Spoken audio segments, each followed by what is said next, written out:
السلام عليكم، كي دايرين؟ لاباس عليكم؟ نتمنى تكونوا بخير وعلى خير. نلقاكم هذا الفيديو في احسن الاحوال. مرحبا بكم في فيديو جديد عند كويزين المرنيسي. اليوم ان شاء الله غنشارك معكم لابوش. ان شاء الله غنديروها بالكريمه ديال الزبده منسمه بالشوكولات، كتجي رائعه بزاف. تابعوا معايا الفيديو الاخير باش تشوفوا المراحل والطريقه. ولا عجبكم الفيديو ديال اليوم ما تنساوش تدعمونا باللايكات ديالكم، تشتركوا في القناه لاول مره كتشوفوا المحتوى ديالها، ومتابعه طيبه. هذا هو الشكل ديال لابوش كيف ما كتشوفوا من بعد ما مونطيتها وقديت. هذا هو الشكل النهائي ديالها. شاركت معكم في فيديو اخر لابوش يعني بالكريم، الكريم شونتيي كتجي حتى هي زوينه، وهذه بمذاق اخر وبشكل اخر. ان شاء الله نتمنى تنال الاعجاب ديالكم.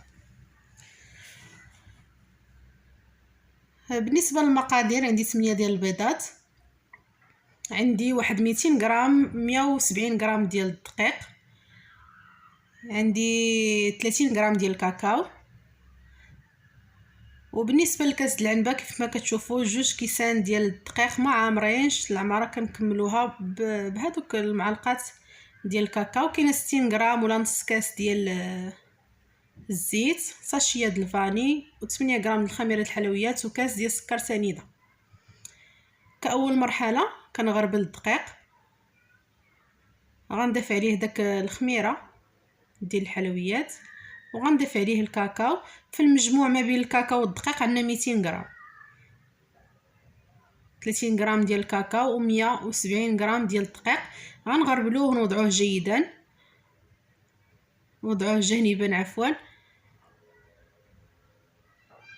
ندوزي ان شاء الله باش نطلعوا البيض. عندي 8 ديال البيضات، غنضيف عليهم كاس ديال السكر سنيده، وبالغرام 150 غرام ساشيه ديال الفاني وقبيصه ديال الملحه، ونطرب هذا البيض جيدا حتى يضاعف لي الحجم ديالو. كيف ما كتشوفوا هو ضاعف الحجم ديالو. خصكم تحصلوا على قوام بهذا الشكل. غير مدقه كنضيف ليه دابا داك الدقيق مع الكاكاو والخماره، وقبل غادي نضيف داك نص كاس ديال الزيت،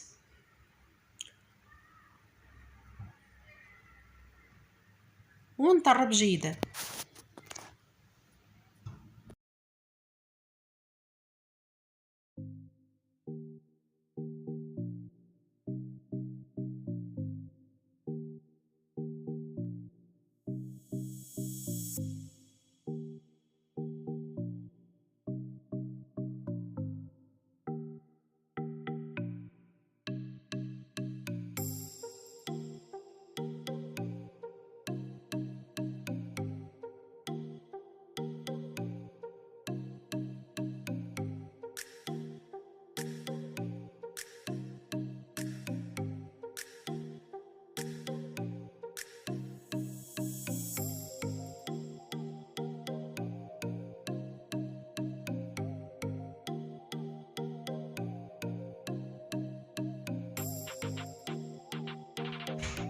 من بعد ما دخلت الدقيق مزيان في هذاك في الخليط ديال البيض، غنصبوه في هكا في الصفيحه اللي غادي تدخل الفران.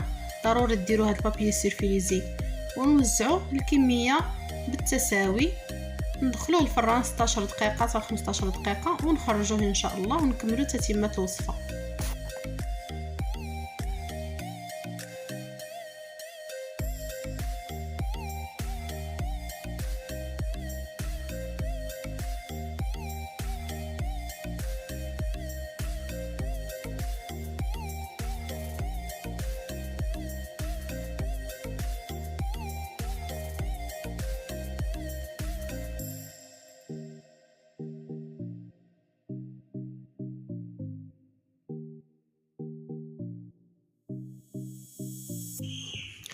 بالنسبه للكريمه غنحتاج هنايا 300 غرام ديال السكر سنيده، غنضيف لها 150 غرام اي نصف الكميه ديالها ديال بياض البيض.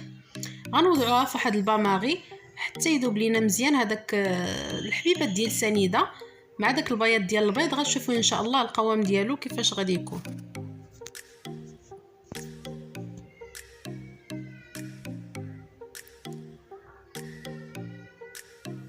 البياض ديال البيض كيف كيف ما كتشوفوا غادي نبقى كندوبو هكا مع السكر سنيده ونطربو جيدا حتى يولي داك الخليط ديالي يولي يعني كتقيسوه بيديكم كتحسوا به ولا سخون. عاد كنحيدوه من فوق النار لا من فوق البامار.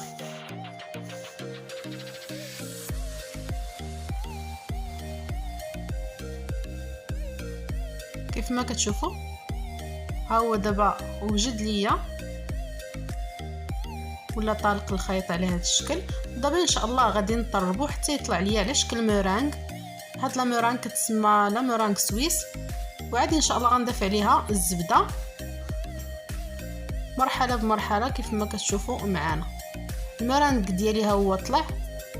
غنبقى كنضيف ليه الزبده. عندي هنايا 450 غرام ديال الزبده تكون نوعيه جيده وتكون رطبه بدرجه حراره المطبخ. نبقى كنطرب جيدا كيف ما كيبان لكم في الصوره حتى نحصل على خليط يكون ليس يعني مندمج مزيان.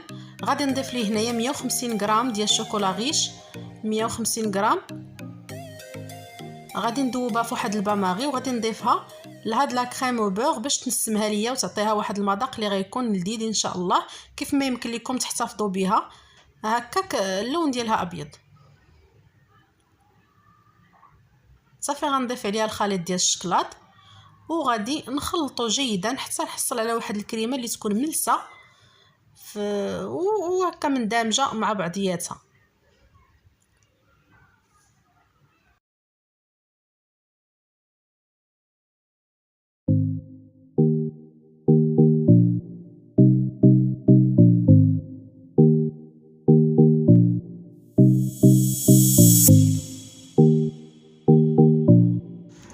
الكريمه ديال الزبده بلا مورانغ سويسيه وجدات كتجي رائعه بزاف.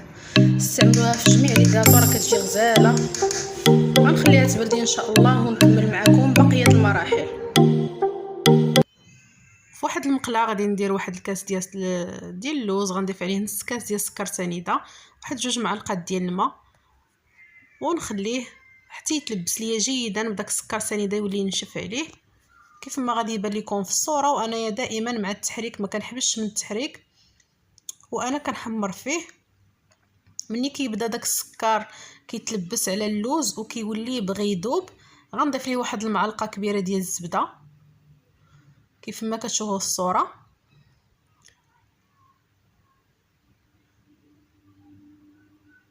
وغادي نخلط جيدا ونوجد له واحد الورق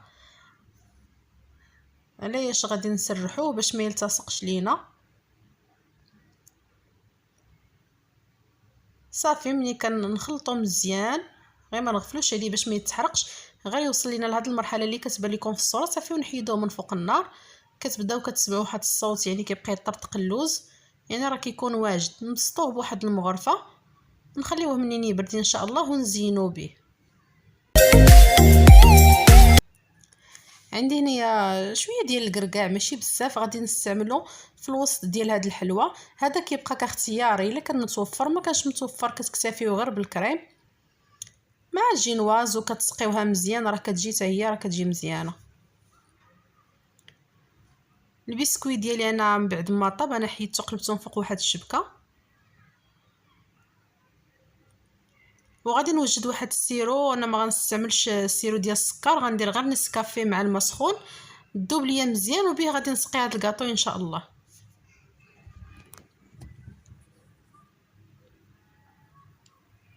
بالنسبه للوز من بعد ما برد هذا غادي نحتفظ به للتزيين كيف ما كتشوفوا القوام ديالو. وواحد شويه راني هرمشتو غادي نديرو في وسط هذا الكاطو هو وداك الكركاع اللي هرمشنا اللي شفتوا معايا في الصور. غادي ناخذ هذاك النسكافيه ونبقى كنسقي هكا في الجينواز مزيان.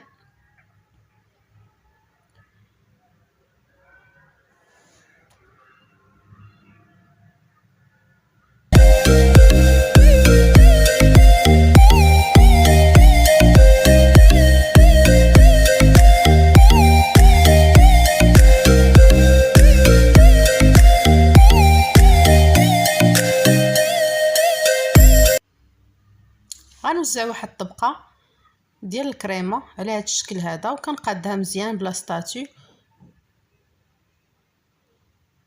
كيف ما كتشوفوا في الصور. وغنرش عليها ان شاء الله القرقاع وداك اللوز البراليني اللي صايبت معكم.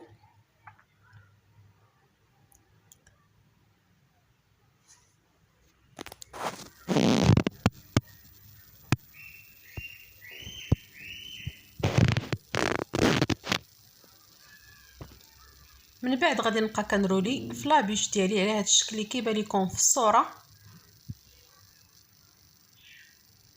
من بعد ما كنلويها مزيان كنحاول نبقى كنجمعها على هذا الشكل هذا اللي كتشوفوا في الصوره باش كتشد راسها مزيان. وغنديرها واحد ساعه ديال المكانه ولا نص ساعه في الثلاجه بيت ما شدات راسها ان شاء الله، ونكمل ليها المونتاج.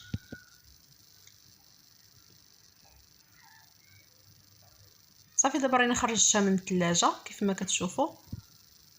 غادي نقطع على هذا الشكل هذا داك لي طرونش على شكل مائل باش غادي ندير جذع ديال الشجره ان شاء الله.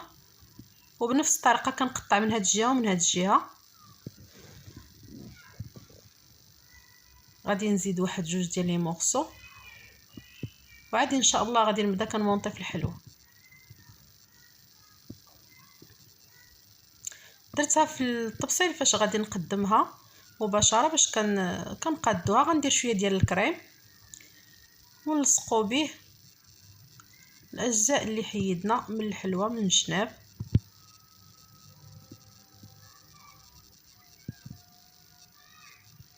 والصور راه شارحه لكم الطريقه كيفاش تقادوا الحلوه.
ديال الحلوى من بعد ما قديناها كيف ما شفتوا في الصور.